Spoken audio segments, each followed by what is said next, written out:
What's going on? I hope you guys are good. So, The Mandalorian Season 3 Episode 2 is finally out, and to put it simply, it was a great episode. We finally get to see Din Djarin go to Mandalore and bathe himself in the Mandalorian waters. Well, at least try to anyway, but we'll get to that in a minute. So, first of all, I just want to mention how cool it is to see Bo Katan have this much screen time in a live-action episode of Star Wars. I mean, we saw her quite a bit in The Mandalorian Season 2, but really she just came in to be a badass, and we really didn't get to dive into that character very much, in terms of how she feels about certain things going on in the galaxy at the moment, her thoughts towards Mandalore being destroyed, and her reaction to it. We just didn't get to see much of Bo Katan's mentality and mindset the last time we saw her. But in this episode, we really do get to hear a lot from Bo Katan. She talks about Mandalore being destroyed. We get to see her true intentions and how she's going to take down Din Djarin to get the Darksaber back, and overall just her opinion on him. I mean, she wants to kill him. They made it very clear, because when she was in her castle and Grogu came back to get Bo and take her back to Mandalore to save Din Djarin, because he got kidnapped by this robot. We'll get into that in a minute as well. But she mentions that she wants to get rid of him once and for all, which is a very interesting sentence, because if Din was actually in that ship and it wasn't just Grogu coming to get her to help Din, what was she going to do? Was she going to duel him there? Was she going to try and kill him right there and then? Or was she just going to tell him that she wants him gone? Just leave my premises. Get off my land, you know, get off my porch. We really don't know what she was going to do in that moment if Din was the one that showed up, but I'm sure we'll find out later on in the season.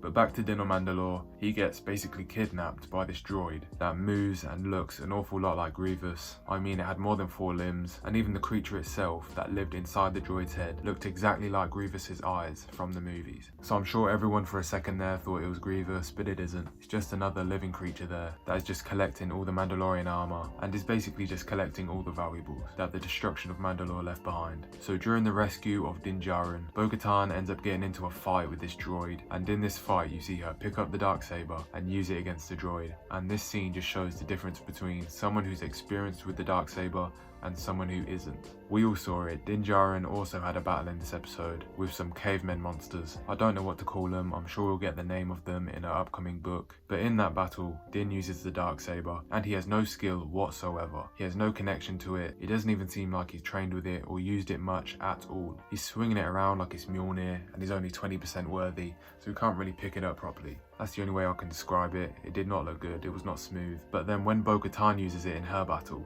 you see the fluidity. You see how smooth it is as she waves it through the air, slashing on the droid. She looked like the true leader of Mandalore. Now Katie Sackhoff, aka Bo Katan, came back with an amazing performance, even better than her appearance in Season 2. There really hasn't been a character in this new era of Star Wars that has been so similar in live action compared to their cartoon counterparts. Now she did voice Bo Katan in the Clone Wars show, but the fact that she plays her so well in real life is just the best thing for a character. You cannot tell the difference between her in Clone Wars and her in real life. Of course she sounds the same, it's the same actress, and she's a great actress, so it's just great to see. I also want to mention that Grogu is showing the training has paid off from when he went and trained with Luke, because we couldn't see it before. But in this episode, he's flipping all over the place. He's using his own initiative. In fact, this is the first time we've seen him act by himself and think by himself and get things done. He goes and takes the ship back to Bo Katan's castle and brings her all the way back. And that is the best character development we've seen from Grogu in this whole show. And it was great to see, and it was a great scene just seeing him go back to the top of Mandalore in his little Yoda mobile, which is a great idea by the creators. It's a much easier way to have Grogu moving around faster. Let's say they need him to get somewhere quickly, but it won't be believable with his little legs, and we've seen how slow he walks. I just think it was a great idea, and it'll really help them make more creative decisions with Grogu in the future, and it just gives him more of an ability to do more crazy things, more different things. So great idea by the creators. And of course I have to mention the ending. Din Djarin finally gets to the water. Now I'm not gonna lie to you guys, I'm sure you thought the same way as I did. I hope so anyway, or then I'm just kind of weird. But when he got to the water and started taking things off his body, I thought the clothes were coming off. I'm not gonna lie. I thought he was gonna separate from his armor. Shit, maybe even his helmet. I can't be the only one who thought that. I thought he was gonna get butt naked.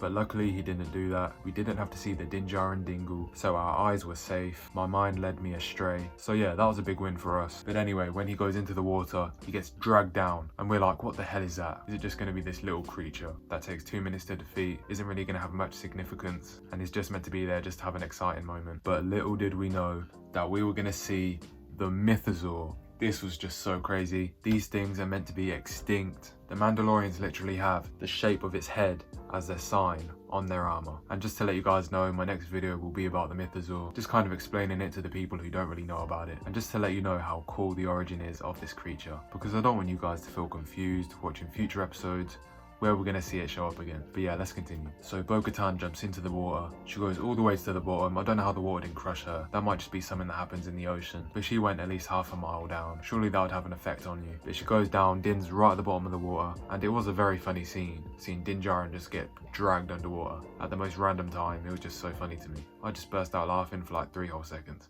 So Bo jumps into the water, grabs Din, and as they're coming back up, it's very dark underwater here. There's no light above the water, so imagine how dark it is in the water. But she's got a source of light with her, and while she's coming up, she just sees the eye of the Mythosaur, and it's staring right back at her.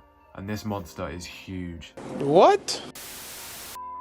Imagine if you were in her position. Most of us will be shitting ourselves, but we'd be pee-pee and poo-pooing everywhere, seeing that underwater. So props to her for keeping her cool, even though she was panicking once she got out of the water. But for some reason it didn't attack her. It saw Bo Katan, it might have connected with her on a spiritual level. I'm not sure, because it did not like Din Djarin. It only got to see his legs underwater and it dragged him down. But it must have connected with Bo Katan, and it let her escape with Din. So the next episode will either have Bo or Din take down the Mythosaur, or they're going to take it down together. And if you guys didn't know, if you can tame a Mythosaur, I'm pretty sure that is more valuable to the Mandalorians than owning the Darksaber. So whoever tames that monster and rides it, What?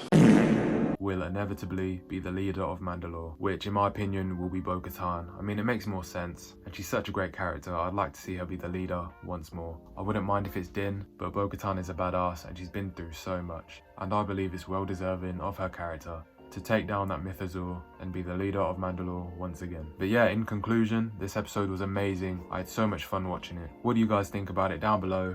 Let me know. Is there anything I missed out? Is there anything that you agree or disagree with me on? Just tell me down in the comments and I'll see you on the next video. Yippee-ki-yay, motherfucker.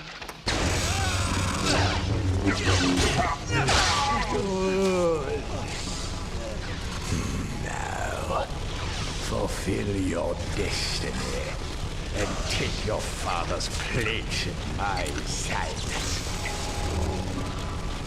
I'll never turn to the dark side. I am a Jedi, like my father before me. So be it, Jedi.